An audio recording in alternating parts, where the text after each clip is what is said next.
శ్రమలలో ఏడవడం, బాధపడడం సహజం, సాధారణం.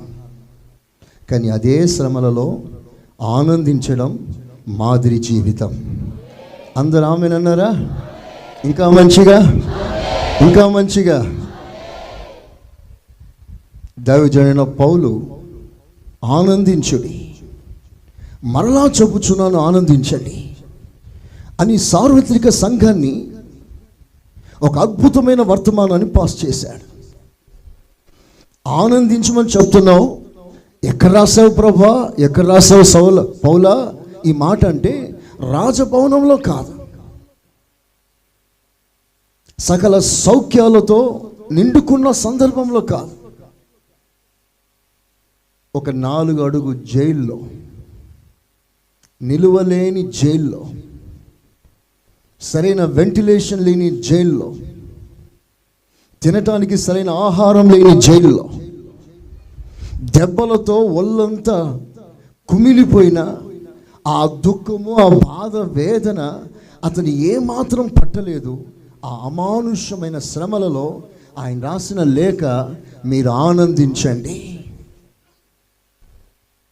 Rejoice in the lord. కష్టాల్లో ఎలాగయ్యా ఆనందించేది? గుండె బరువు ఎక్కినప్పుడు, ఎన్నో రకాల మాటలు, బాధలు, వేదన అలుముకున్నప్పుడు, మనసు విసిగిపోయినప్పుడు, అసలు ఏ మాత్రం మా జీవితంలో దరిదాపు కనుచూపు మేరలో కూడా ఆనందం, సంతోషం, పొలిమేరలలో కూడా కానరాని ఆ సమయాల్లో మేము ఎలాగైనా సంతోషించాలి.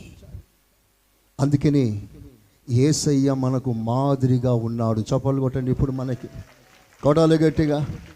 హల్లెలూయా. It's an outstanding example.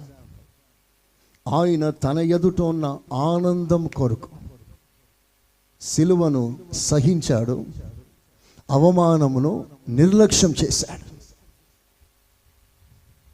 ఇది ఎందుకు రాశాడంటే మనం చదువుకోవటానికి కాదు, మనందరి జీవితాలు ఇది ఒక అనుభవంగా మారాలని నా తండ్రి కోరుకుంటున్నాడు. చేతులెత్తి ఆమేనండి, మంచిగా స్పందించండి. చేతులెత్తి ఆమేనండి. అది మనకు కావాలన్నా వద్దా చెప్పండి గట్టిగా. అయితే చేతులెత్తి కావాలని అడగండి. ఈ అనుభవం కావాలయ్యా, ఈ అనుభవం కావాలయ్యా. హెబ్రీ పత్రిక 12వ అధ్యాయం